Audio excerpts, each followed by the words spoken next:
বাংলাদেশের রাজনৈতিক সংস্কৃতিতে মিছিল, সমাবেশ, মানববন্ধন, অনশন, লং মার্চ, হরতাল ঘেরাও সহ বিভিন্ন কর্মসূচি দেখে আসছে সাধারণ মানুষ।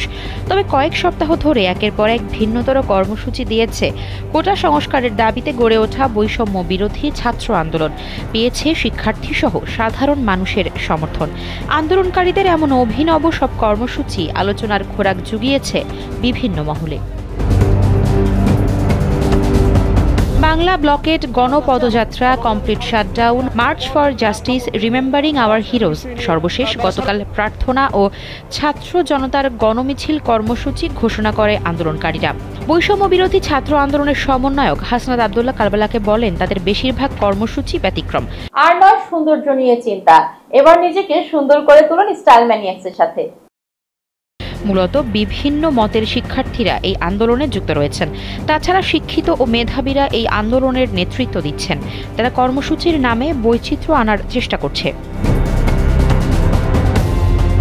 সরকারি চাকরিতে কোটা পদ্ধতি বাতিলের দাবিতে গত ১ জুলাই থেকে বৈষম্য বিরোধী ছাত্র আন্দোলনের ব্যানারে মাঠে নামেন দেশের বিভিন্ন বিশ্ববিদ্যালয়ের শিক্ষার্থীরা।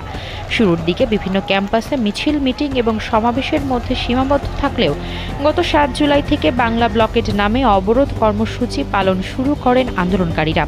কয়েক দফা বিরতি দিয়ে এই কর্মসূচি পালিত হয়। এরপর গত ১৪ জুলাই সরকারি চাকরিতে সব গ্রেডে কোটা সংস্কারের দাবিতে গণপদযাত্রা নিয়ে রাষ্ট্রপতি বরাবর স্মারকলিপি প্রদান কর্মসূচি পালন করে। এরপর ১৬ জুলাই সারা দেশে আন্দোলন ছড়িয়ে পড়ে। পাল্টাপাল্টি হামলা ও গুলিবর্ষণে ওই দিনই নিহত হন ৬ জন। রংপুরের বেগম রোকেয়া বিশ্ববিদ্যালয়ের ছাত্র আবু সাইদের মৃত্যুর ঘটনা নাড়া ফেলে দেশের অনেক মানুষের মধ্যে। এরপর শিক্ষার্থীদের সেই আন্দোলন ছড়িয়ে পড়ে সারা দেশে। এমন অবস্থায় ১৮ জুলাই কমপ্লিট শাটডাউন কর্মসূচি ঘোষণা করে আন্দোলনকারীরা।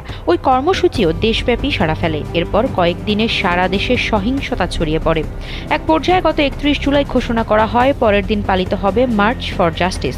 এই কর্মসূচি মোতাবেক সারা দেশে গণগ্রেপ্তার, হামলা, মামলা, গুম খুনের প্রতিবাদে এবং জাতিসংঘ কর্তৃক তদন্তপূর্বক বিচারের দাবিতে ৯ দফা দাবি আদায়ের লক্ষ্যে দেশের সব আদালত, ক্যাম্পাস ও রাজপথে এই কর্মসূচি পালিত হয় বলে জানান কোটা আন্দোলনকারীরা। এরপর ১ আগস্ট ঘোষণা করা হয় রিমেম্বারিং আওয়ার হিরোজ কর্মসূচি।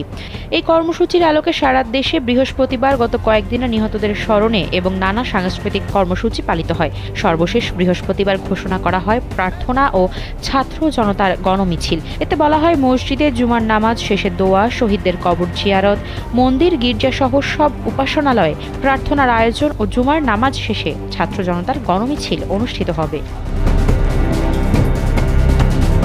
আফসারা নাজ, কালবেলা।